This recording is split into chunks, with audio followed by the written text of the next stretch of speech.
Traição, adultério. Você já se perguntou por que isso acontece em um casamento?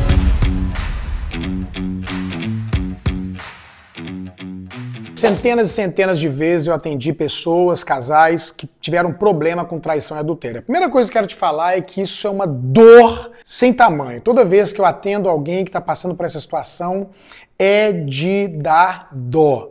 Como é sofrido para quem vive esse drama, como a pessoa sofre, como é dolorido, como o casamento é afetado, a família, gente, é terrível.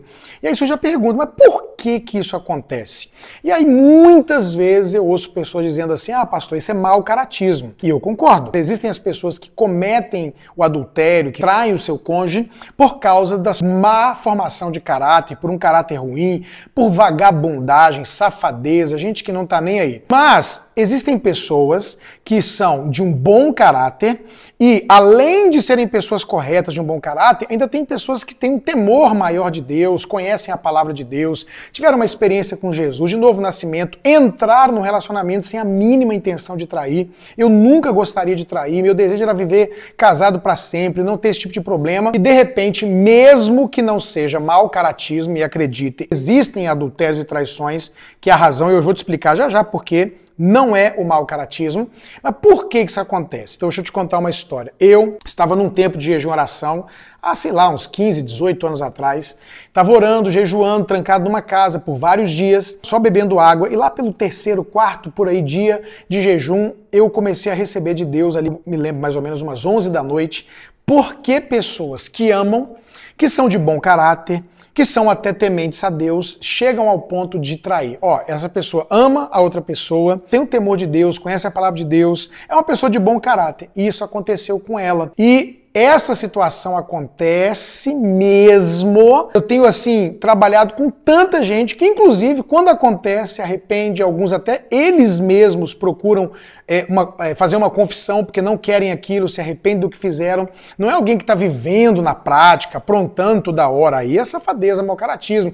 Toda hora que tem oportunidade está traindo na internet ou pessoalmente, etc. Não, estou falando de gente que não queria fazer, fez uma vez, se arrepende profundamente. Mas por que isso acontece, essa situação horrível e tão dolorida? E eu estou falando isso para você, de repente, para te ajudar numa situação que você está vivendo e também para você que não quer viver essa situação. Pastor, não quero ver isso de jeito nenhum. Meu sonho, meu desejo é viver um casamento até a morte, até o arrebatamento da igreja, sem nunca trair e nunca ser traído. O que eu faço para isso não acontecer? Por que isso acontece? A gente tem um livro que fala sobre isso, né, sobre adultério, mas a razão disso acontecer é a seguinte.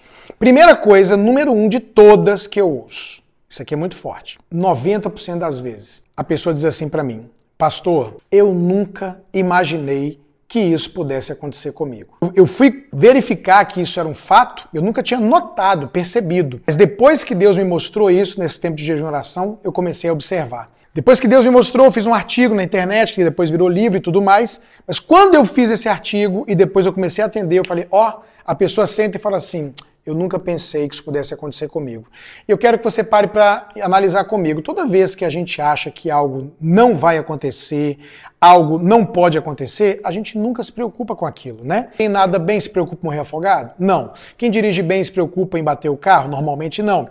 Então, as coisas que a gente acha que não vão acontecer com a gente baixa a guarda. Existe uma quantidade saudável, não doentia, porque a Bíblia diz que o amor não arde em ciúmes, mas não doentia, mas uma quantidade onde eu preciso imaginar, eu sou de carne e osso, várias pessoas muito boas caíram, pessoas de Deus, pessoas extraordinárias e que eram de bom caráter, que não fizeram 200 vezes, mas caíram no meio do caminho da jornada, e se isso aconteceu com elas, pode acontecer comigo também. Então, se pode acontecer, o que eu vou fazer? Manter a minha guarda alta. Um dos maiores segredos para proteger o seu casamento da traição é imaginar que isso pode acontecer. Repito, de uma forma saudável, mas imaginando, Eu não sou diferente de ninguém, não sou do material melhor do que ninguém, eu não sei como é que vai ser o amanhã, eu posso estar passando uma situação de carência emocional, de carência inclusive na intimidade do meu relacionamento, e aí essa situação pode gerar uma porta, uma situação que o diabo entra, que um pensamento entra e que uma traição acontece. Então a primeira coisa é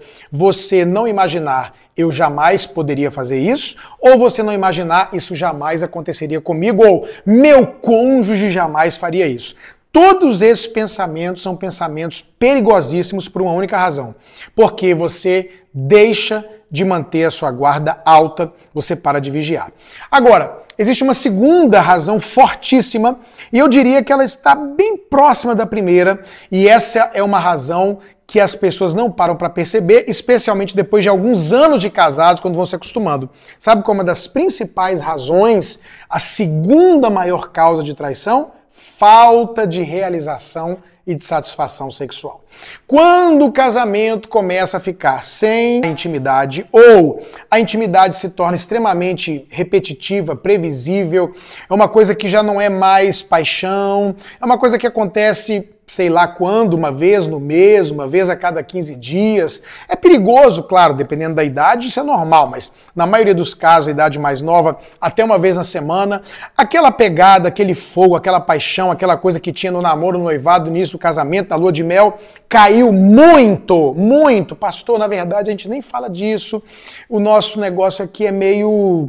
nem sabemos direito, e teve filho, e correria, e cansaço, e isso é uma porta abertíssima, perigosíssima, para que a traição, a pornografia, o adultério entre dentro da sua casa, entre no seu casamento. Então, por que isso acontece com gente que não queria fazer, que ama, que tem o temor? Primeiro, falta de vigilância. Por quê? Porque não adianta só orar, é orar e vigiar. Aquele que pensa estar em pé, cuidado para que não caia, não diz nem que está em pé, aquele que pensa. Então, opa, deixa eu ficar esperto, deixa eu vigiar a mim, meu cônjuge, de forma saudável. É muito importante no casamento, gente, que nós mantenhamos uma boa vida íntima. Que a vida íntima seja qualitativa e até quantitativa. Que a gente converse com o cônjuge. Tá bom para você? A quantidade, a qualidade? Como que a gente pode resolver os problemas, as diferenças, né? Como é que a gente faz? Por exemplo, tem uma diferença, um quer mais, um quer menos. Como é que faz? Então, a gente tem que resolver isso. A gente tem que ver para mim isso aqui é suficiente. E para você? Porque às vezes você está achando, não, lá em casa está tudo ótimo. Toda vez que alguém fala para mim que a vida íntima está ótima, eu pergunto, mas está ótima para quem? Porque para estar bom para os dois têm que dizer que está bom. Eu tenho que perguntar, amor, para você, a quantidade, a qualidade, o ritmo que a gente está levando de vida íntima está 100%? Tá. Ou tá muito bom? Tá. E para você também? Beleza, os dois estão falando ok. Mas às vezes um tá concluindo, deduzindo que tá ótimo, quando na verdade talvez a quantidade ou a qualidade tá bom só para um e não para o outro. Ou a quantidade tá boa para os dois, mas a qualidade não e vice-versa. Então, gente, são duas áreas que você tem que tomar muito cuidado, é importantíssimo. E a minha pergunta é, o que você pode fazer a respeito disso? Então, dentro das coisas que você pode fazer a respeito disso é conversar, né? Tem o livro que a gente falou para você, tem o livro do sexo, tem os cursos que você pode fazer para mudar a história do seu casamento, resolver os problemas. Porque se eu resolvo o problema da intimidade, eu gero uma porta fechada e blindada, diminui absurdamente a possibilidade da traição e do adultério. Você conhece alguém que viveu isso? Você já viveu esse drama na sua vida? Então, ore sobre isso, pense sobre isso e divulgue esse vídeo para que outros sejam protegidos e tenham uma chance de fazer alguma coisa para não viver a traição e o adultério. Deus tem para você um casamento, uma família de sucesso e de fidelidade. Grande abraço, Deus te abençoe e até o próximo vídeo.